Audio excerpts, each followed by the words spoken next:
have you guys not met face to face, all of you three? No. No. All through the beauty of the internet.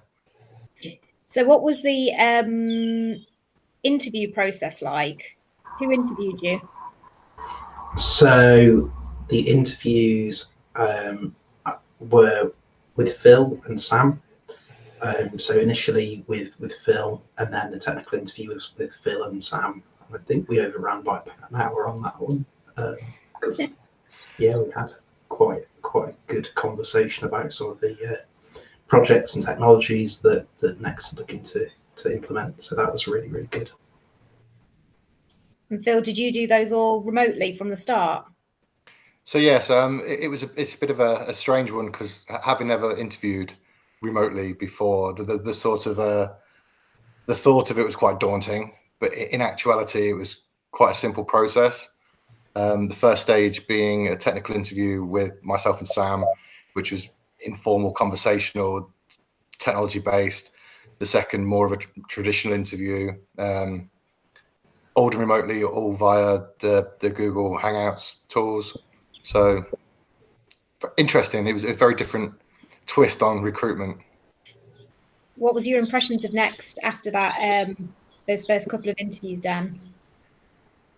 I thought that everybody that I'd spoken to, were really, really nice, genuine, people that, I think I would want to work with, and I've been working with them for a few weeks now, and that's definitely the case. So yeah, generally as a business, and in terms of the way that the business is moving forward with their tech stack, and the people, just all of that kind of trifecta for me is really important. So I'm working with the right people in the right place, doing things I enjoy. So yeah, it was really positive. Really, really positive. So Sam, how have you been keeping in touch with Dan? Have you been helping him get settled in? Yeah, so I mean, we've got a pretty good productivity suite in the form of G Suite. So we've got a kind of a cloud team chat that we generally keep in touch with throughout the day. Just any new issues or just general chit chat comes in. We got Dan in on the cloud team WhatsApp group, which is no managers policy. So fortunately, Phil's not in that one. And then obviously there's the wider business who Dan's going to need to kind of meet to carry on integrated into Next. So we're just setting up some calls with certain other teams, such as the networks team and some of the business units, product systems, for example, that kind of Dan will be working more closely with in the near future. So yeah, it's all obviously digital at this point. There's a bit of a geographical gap between Dan and most of those teams. This is currently in Shrewsbury, I believe, aren't you? So yeah, we've just been making full use of G Suite and Hangouts, really, and working well. Is there any plans for the team to come back in anytime soon, Phil?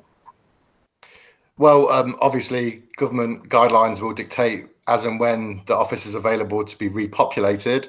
I think what we have seen is working from home works really well for a number of IT teams. It's not something that really was available within Next prior to this, but I think it's proved itself very well. So I don't think there will necessarily be a rush. I think when the space is safe to return, people will start returning to the office. Repopulating sounded so dodgy then. Repopulating head office. I'm sure there's a better way of putting that. Yeah, I think I'm with Phil. 100% is probably not as good as it sounds. I think you miss some of the social elements, and as much as you hate walk-ups, sometimes what can be a 2-3 minute conversation in the corridor, at the minute it's a 30-minute block in a video call. So yeah, I think maybe there's a sweet spot of 2 to 3 days, but the option to work remotely is definitely appealing. Yeah, defo. What about you, Dan? So I've worked previously remotely completely, and I quite like working remotely. It's always nice to go into the office and see everybody, once a week or once a fortnight. But generally, I find I can be more productive when I'm remote. So yeah, I suppose everybody has their preference.